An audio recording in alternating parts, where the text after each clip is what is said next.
Buenas tardes, mi nombre es Juan Francisco Elizalde Morales, mi número de matrícula es la MX009495. Me encuentro adscrito en la Alcaldía Benito Juárez y estoy estudiando actualmente la maestría en Administración.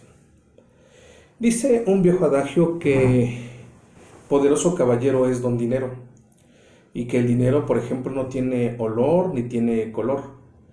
Y esto es tan cierto, porque con el dinero se pagan deudas al momento de su vencimiento, las remuneraciones al personal, los intereses y las deudas a los proveedores, a los acreedores, los impuestos al Estado, los dividendos y utilidades a los accionistas o dueños de la empresa o negocio donde estemos, o inclusive de nuestras finanzas propias.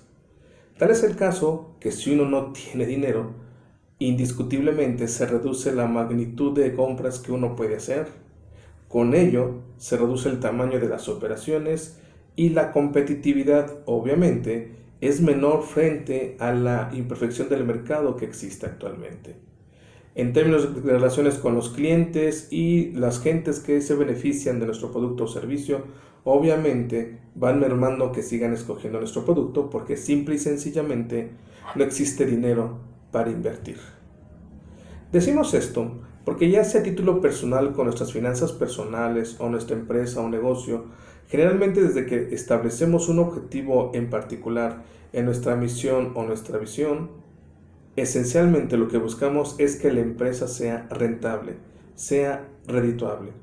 En esta ocasión vamos a hablar de dos herramientas que están siendo utilizadas por muchas personas, empresas y negocios.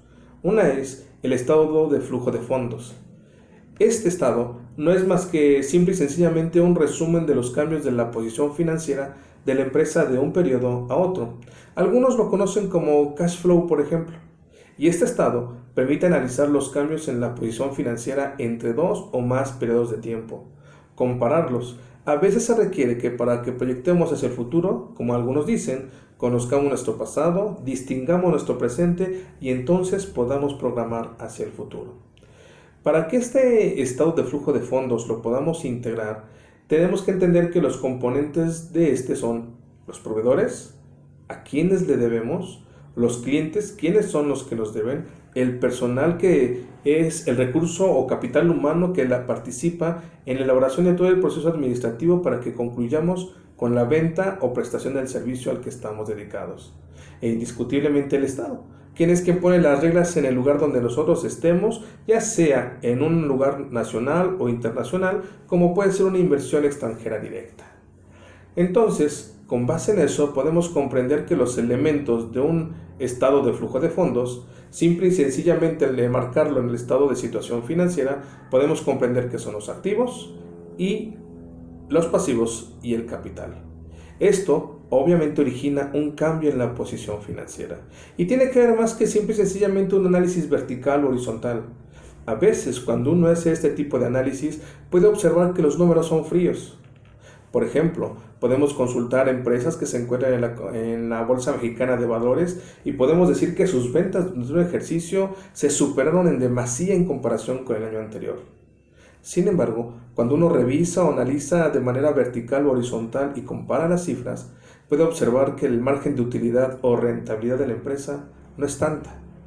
Porque exactamente existen costos variables, costos fijos, que incrementan la operación de la entidad o la empresa e indiscutiblemente repercuten sus gastos y eso hace que se note si es una utilidad considerable o la empresa deja de ser rentable.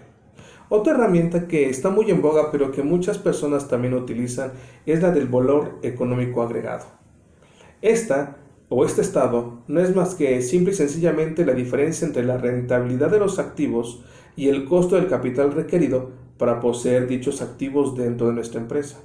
En otras palabras, este estado es un método de desempeño financiero y sirve para que calculemos el verdadero beneficio económico de una empresa, ya que considera la productividad de todos los factores utilizados para realizar la actividad empresarial y cumplir con nuestra misión y nuestra visión.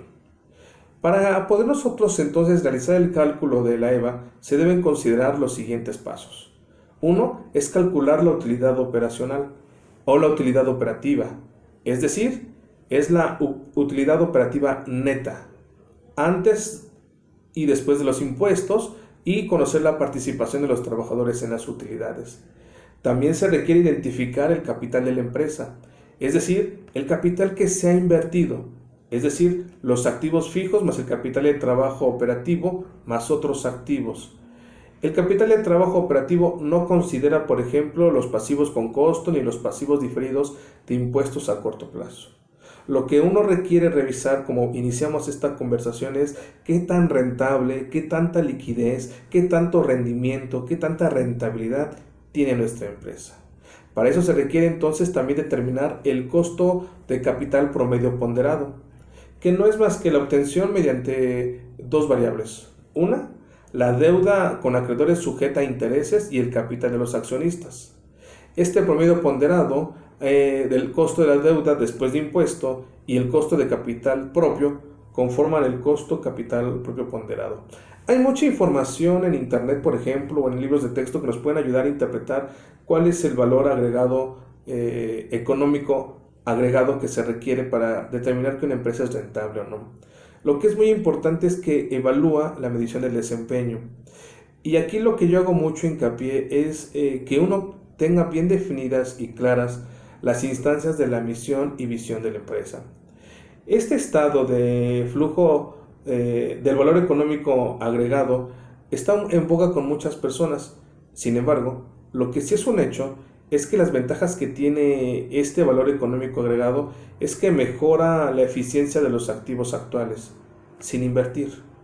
Aumenta las inversiones con rentabilidad superior al costo de capital promedio ponderado. También libera las inversiones ociosas o llegan a mejorar la estructura del capital de trabajo. Insisto, a veces los números cuando uno los ve en algún lado no dicen mucho, pero cuando empieza a revisar las características o las cualidades o el valor cualitativo de los números, empieza uno a encontrar temas muy interesantes. Y es que indiscutiblemente todas y todos lo que hacemos o lo que buscamos al poner un negocio, una empresa o desempeñar una actividad o servicio es que sea rentable. Y por ejemplo, esta herramienta del valor económico agregado nos permite visualizar y cómo saber y aprender a administrar los riesgos de la deuda. Permítame resumirlo de esta forma. Si usted tuviera la necesidad de viajar y de usted depende escoger al piloto, ¿a quién escogería como piloto? ¿A cualquier persona? Es decir, ¿utilizaría cualquier herramienta? Ciertamente que no. Lo que usted haría es buscar al mejor piloto. ¿Por qué? Porque su vida está en juego. Lo mismo sucede con nuestro negocio, con nuestra empresa o con nuestras finanzas. Si cometemos el error de no utilizar herramientas que nos pueden ser útiles, podemos llegar al grado de que nuestra empresa o negocio se vaya a la quiebra, deje de ser rentable, deje de cumplir con las funciones para las que fue creada y por ende sea liquidada. ¿Qué es lo que pasa en este mundo en el que vivimos, donde factores como una política cambiante está afectando, donde existe un mercado imperfecto, donde existe una gran cantidad de bienes sustitutos, donde las políticas de Estado cambian de lugar a lugar donde uno esté, o los impuestos cambian, se graban con mayor cantidad, o los usos y costumbres de los lugares donde estamos, o por ejemplo lo que está sucediendo actualmente con conservar el sistema ecológico en nuestro país, indiscutiblemente pueden afectar nuestras decisiones. Herramientas como estas que acabamos de comentar, el estado de flujo de fondos y el valor económico agregado, son herramientas que nos pueden ayudar a eso, a optimizar nuestra empresa, a buscar la mejor herramienta para que entonces determinemos si nuestra empresa es rentable o no lo es.